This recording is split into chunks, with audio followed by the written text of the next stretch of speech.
Welcome back to our channel. ఈరోజు recipe వచ్చేసి పొడుగు వంకాయల ఫ్రై అండి. చాలామంది ఫేవరెట్ రెసిపీ ఇది. ఇంకొకటి ఎన్నిసార్లు చేసినా ఎప్పుడు ఒకేలా వచ్చే ఈ ఫ్రై అయితే చాలా అంటే చాలా బాగుంటుంది. దానికోసం ఒక గిన్నెలో సాల్ట్ వేసుకొని పక్కన పెట్టేసుకోవాలి.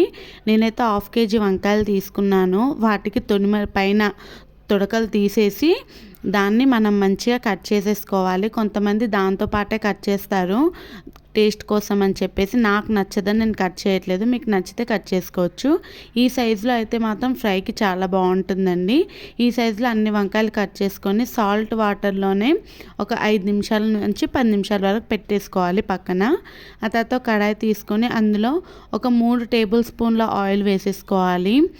అవి కాగిన తర్వాత అందులో ఆవాలు ఒక 1/2 టీ స్పూన్, నెక్స్ట్ జీలకర్ర ఒక 1/2 టీ స్పూన్, నెక్స్ట్ మినప్పప్పు ఒక స్పూన్, నెక్స్ట్ శనగపప్పు ఒక స్పూన్ వేసేసుకొని మంచిగా ఫ్రై అయిపోయినంత వరకు ఫ్రై చేయాలి.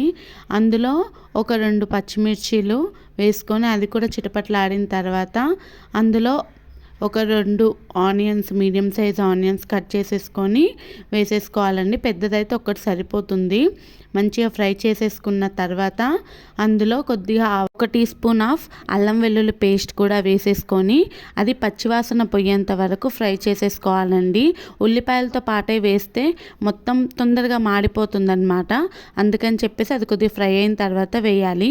అది కూడా పచ్చివాసన పోయినంత వరకు ఫ్రై చేసేసుకున్నాక మనం కట్ చేసి పెట్టుకున్నాం కదా ఆ వంకాయల పీసెస్ అన్నిటినీ వేసేసి ఒకసారి మొత్తం కలిపేసేసుకొని వీటిని ఫ్రై చేసేసుకోవాలండి. ఓన్లీ ఆయిల్లోనే ఫ్రై చేసేసుకోవాలి. మెయిన్ పార్ట్ ఇక్కడే అనమాట. ఇక్కడ ఏ మసాలా దినుసులు ఏం వేసుకోకుండా ముందుగా ఆయిల్లోనే మొత్తము ఇలా మూత పెట్టేసుకొని మంచిగా మగ్గించుకోవాలన్నమాట. ఇప్పుడు చూడండి ఎంత బాగా మగ్గిపోతాయో. స్మెల్ కూడా చాలా అంటే చాలా బాగా వస్తుంటుంది. ఈ టైంలో కొద్దిగా పసుపు, 1 టీ స్పూన్ ఆఫ్ సాల్ట్ వేసేసుకోవాలి. వంకాయలో సాల్ట్ చూసి వేసుకోవాలండి. కొద్దిగా ఎక్కువైనా తినాలనిపించదు ఇలాంటి ఫ్రైస్లో. ఇలా వేసుకున్నాక మొత్తం కలిపేసుకోవాలి. ఇంకొకసారి మూత పెట్టేసుకొని దీన్ని కూడా మంచిగా మగ్గించుకోవాలండి. ఇందులో కారం మనం వేయడం లేదు, కారం వేయట్లేదు కాబట్టి ఒక 4-5 పచ్చిమిర్చీలు తీసేసుకొని, అంటే ఎవరి కారానికి తగ్గట్టు వాళ్ళు 4-5 పచ్చిమిర్చీలను తీసేసుకొని మిక్సీలో కోర్స్గా ఒక 2-3 సార్లు తిప్పారంటే ఇలా మొత్తం కచ్చాపచ్చాగా వచ్చేస్తుంది. అది వేసేసుకొని ఒక 2 మినిట్స్, జస్ట్ 2 మినిట్స్ మంచిగా దాన్ని కలిపేసుకొని ఒక 2 మినిట్స్ ఫ్రై చేసేసుకోవాలండి. ఆ తర్వాత అందులో కొద్దిగా జీలకర్ర పౌడర్, కొద్దిగా ధనియా పౌడర్, ఒక 2 స్పూన్ల ఎండు కొబ్బరి పౌడర్ వేసుకోవచ్చు. నచ్చని వాళ్ళు 1 స్పూన్ వేసుకోండి.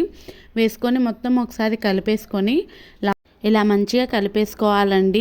ప్రతి ఒక్కటి ఆ పీసెస్కి పట్టేంతలాగా మంచిగా మసాలాలన్నీ పట్టేలాగా వేసుకున్నాక లాస్ట్లో కొద్దిగా కరివేపాకు రెమ్మలు వేసేసుకొని మొత్తం కలిపేసుకుంటే అంతే అండి. చాలా సింపుల్గా అయిపోయే వంకాయ ఫ్రై రెడీ. మీకు కానీ ఈ రెసిపీ నచ్చినట్టుంటే ఒక్క లైక్ చేసేసుకోండి. అలానే మన ఛానల్ సబ్స్క్రైబ్ చేసేసుకోండి.